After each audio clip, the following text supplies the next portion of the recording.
Torna la Coppa Italia di promozione e torna al comunale di Collesano dove si affrontano l'Ascari Cefalù, Polisportiva Gioiosa. All'andata le due squadre hanno concluso la partita sul 3-2 in favore degli Amaranto, guidati da mister Francesco Nardi. Dall'altra parte gli uomini di mister Zappa Vigna, dopo il pareggio di campionato non senza polemiche, cercano di portare a casa una vittoria e si parte subito forte con il Cefalù che si spinge in avanti, conclusione di Sferruzza che si perde fuori dopo appena un minuto. Siamo invece al quarto d'ora con questa palla a scavalcare la linea difensiva del Gioioso, ancora per Sferruzza che parte bene, incrocia col destro la palla fuori, non di molto, a Di Pane che sembrava comunque in traiettoria.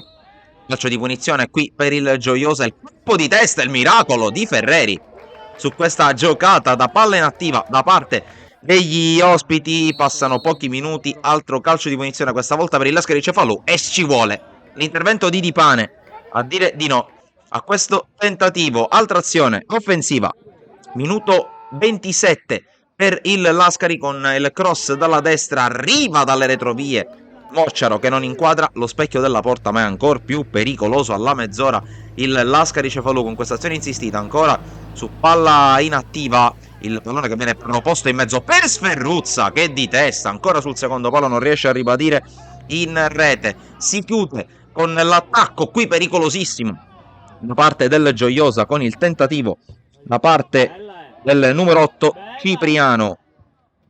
Poi ancora un'azione pericolosa con cui si apre il secondo tempo. Qui non riesce il tap-in ai giocatori del Lascari che cercano di andare a bersaglio. E poi la parata di Di Pane su questa conclusione sui sviluppi dell'azione. Calcio d'angolo, colpo di testa e il palo a salvare ancora il Lascari. Poi azione che prosegue con il Lascari Cefalù che ci riprova con il tap-in senza successo tentato da Priolo con la conclusione dalla distanza che si perde fuori. Ancora il Lascari che ci prova con questa azione sulla destra, il cross che arriva per il colpo di testa in tuffo da parte di Di Scala che spreca l'opportunità del 1-0. Si aprono praterie dall'altra parte per il Gioiosa che qui ci prova con il miracolo ancora di Ferreri. Chiedono anche un contatto falloso i giocatori ospiti, ma l'arbitro non è dello stesso avviso. Veniamo al minuto 70, Sferruzza, spalle alla porta, viene caricato, calcio di rigore a 20 dalla fine per il Lascari Cefalù. Grande opportunità per sbloccare la partita, se ne incarica Sferruzza, parte il suo tiro, il miracolo